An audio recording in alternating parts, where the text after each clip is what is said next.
Hello there, Exiles. Today is a really great day for Path of Exiles fans. GGG just dropped a massive presentation on the Path of Exile 2. I know you want to know more about this, but most of the streamers are doing an hour or more long of video reaction or just showing their thoughts regarding the game, which are 40 to 50 minutes long. But most of us has no time for that. This video will give you a very brief and short summary of the presentation. If you found something interesting and want to know more about it, please let me know so I can create more videos about it. Let's now dive in. To start off, we can play Path of Exile 2 Early Access on December 6th, and there are two ways for you to get in. First, if you've purchased a top-tier supporter pack in the past, or have spent $480 or more in lifetime purchases in Path of Exile on a single platform, you'll automatically have access to Path of Exile 2. Second option, you can purchase an early access supporter at $30. There will be a total of 6 starting class that you can play on early access: the Monk, Warrior, Ranger, Mercenary, Witch, Sorceress. There were so many things discussed for each class, so I suggest that you check separately on which class you are interested in. They plan to have 3 ascendancy for each class, but they will only release 2 for each on early access: Warbringer and Titan for the Warrior, Deadeye and Pathfinder for the Re-Anger Stormweaver, and a Chronomancer for the Sorceress, Witch Hunter and Gemling Legionnaire for Mercenary, Infernalist and Blood Mage for the Witch and Invokers, and Acolyte of Chayula for Monk. For the support gems, one important thing that needs to note is that links are not needed in the game anymore. The PoE2 passive tree works differently from the original in Path of Exile. There are no life nodes on the PoE2 passive tree. Another big change is the lack of masteries. Instead, the passive tree offers different nodes depending on your starting class. For example, elemental nodes on a sorceress instead of the minion nodes available to a witch.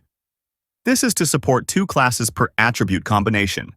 There are changes to small attribute nodes as well, allowing you to pick between strength, dexterity, or intelligence. Path of Exile 2 supports dual specialization, a way to dynamically shift your passives based on your active weapon. You get these passives by leveling up and by completing objectives during the campaign. The passives obtained from the quest books are the ones that allow for dual specialization. For the items, there is now a gold currency that you can use in different ways, one of which is for resetting your skill tree. You can now disenchant items to get currencies such as Orb of Transmutation, Regal Orbs, and etc. Sockets on items now used runes. These runes add new and separate stats for your equipment. Unwanted items with sockets can be disenchanted to obtain Artificer's Orb. This orb adds socket to a weapon or armor. Body armor and 2-handed weapons have 2 sockets, while the rest have only 1. Now, you can also sell items for gold. Items sold by vendors now updates as you level up. You can now also gamble items from a vendor using gold. Same as Gwenin in PoE 1. Currency exchange used in the Settlers League will now be a standard mechanic in PoE 2. GGG plans to PoE 2 to have 6 acts, but they will only release the first 3 acts, which will take 25 hours of gameplay. After that, you will have to repeat Act 1 to 3 on a cruel mode. Now for the biggest changes. PoE 2 Endgame is completely different. The Atlas map is larger and bigger.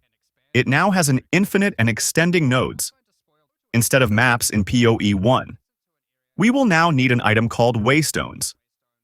Prefixes in Waystones always improve rewards, and suffixes always increase difficulty. You need to kill all rare and unique monsters inside the Waystones to complete it. There are now areas, or Nordies, that you want to reach in your Atlas map progression. Some of the shown mechanics inside each maps are Shrine, Essences, Strongbox. The League mechanics available on Endgame are Breach, Ritual, Delirium, and Expedition. Lastly, the Trial of Secamas. This is an additional endgame mechanics which contain different floors with increasing difficulty that provides unique rewards. Relic Altar, which is the same with Sanctum, are now used to adjust the Trial of Secamas. The ultimatum mechanic is now called the Trial of Chaos. In the Atlas skill tree, Each league mechanic are now separate where you need to focus and keep repeating a specific mechanic to increase your progression. For the last one, the pinnacle bosses. You will now need keys scattered across the map, guarded by different faction, to unlock the fortress where the pinnacle is waiting after you clear the maze. And that is it for our very quick summary. I hope you find this helpful. See you on Path of Exile 2 Early Access. Bye for now.